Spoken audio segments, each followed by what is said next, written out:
కృష్ణా గోదావరి జలాల్లో రావాల్సిన నీటి వాటాల సాధనకు కేంద్ర ప్రభుత్వంపై ఒత్తిడి పెంచాలని సీఎం రేవంత్ రెడ్డి నిర్ణయించారు. వివరాల్ని మా ప్రతినిధి నాగేష్ చార్ని అడిగి తెలుసుకుందాం. కావ్య, కృష్ణా గోదావరి జిల్లాలో రాష్ట్రానికి రావాల్సిన ప్రతి నీటి కోసం సద్వినియోగం చేసుకునే విధంగా కేంద్రం పైన ఒత్తిడి తీసుకురావాలని ప్రభుత్వం నిర్ణయించింది. ఈ మేరకు ముఖ్యమంత్రి రేవంత్ రెడ్డి సూచన మేరకు ఇరిగేషన్ శాఖ మంత్రి ఉత్తమ్ కుమార్ రెడ్డి కేంద్ర జలశక్తి మంత్రిత్వ శాఖకు లేఖ కూడా రాశారు.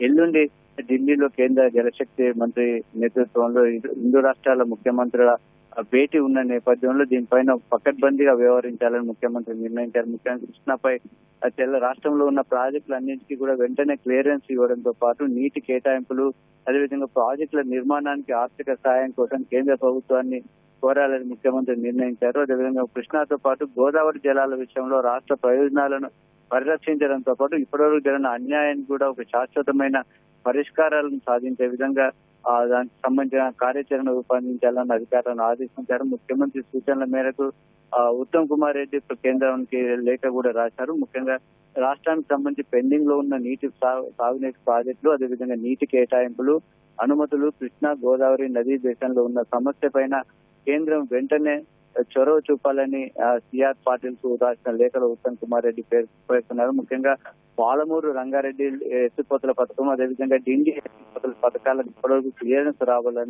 రాలేదని, వాటికి సంబంధించి 2 కూడా పాత ప్రాజెక్టులే అయినప్పటికీ వాటిని మళ్ళీ గోదావరి జలాల వివాద ట్రిబ్యునల్ ప్రకారం 45 టీఎంసీల కృష్ణా నీటిని వాడుకునే అవకాశం ఉందని, వాటినే వాడుతున్నామని, కాబట్టి వాటికి సంబంధించి వెంటనే క్లియరెన్స్, పర్యావరణ అనుమతులు కానీ ఇతర అనుమతులు కూడా ఇవ్వాలని అందులో లేఖలో కోరారు. అదేవిధంగా 2020 సెప్టెంబర్ 21న సిడబ్ల్యూసీకి సమ్మక్క సారక్క ప్రాజెక్టు సంబంధించి డిపిఆర్ ప్రభుత్వం సమర్పించిందని, అయితే ఛత్తీస్గఢ్ నుంచి ఎన్ఓసీ లేదన్న కారణంగా వాటికి క్లియరెన్స్ అవుతుంది. అవసరమైతే దానికి సంబంధించి ఛత్తీస్గఢ్ లో ఉన్నటువంటి ప్రభుత్వ నిబంధనల ప్రకారం అక్కడి భూములకు సంబంధించి నష్టపరిహారం చెల్లించేందుకు కూడా ప్రభుత్వం సిద్ధంగా ఉందని, వాటికి సంబంధించి కూడా క్లియరెన్స్ ఇవ్వాలని కూడా పేర్కొన్నారు. అదేవిధంగా కృష్ణా బేసిన్ లో నుంచి శ్రీశైలం ఇతర బేసిన్లకు ఆంధ్రప్రదేశ్ అక్రమంగా నీటిని మళ్లిస్తోందని కూడా లేఖలో ప్రభుత్వం ఉత్తమ్ కుమార్ రెడ్డి లేఖ రాశారు. వీటన్నిటికి సంబంధించి కూడా ప్రభుత్వం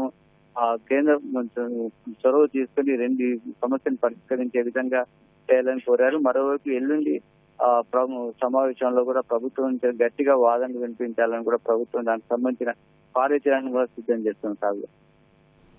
ధన్యవాదాలు నాగేష్ చారి.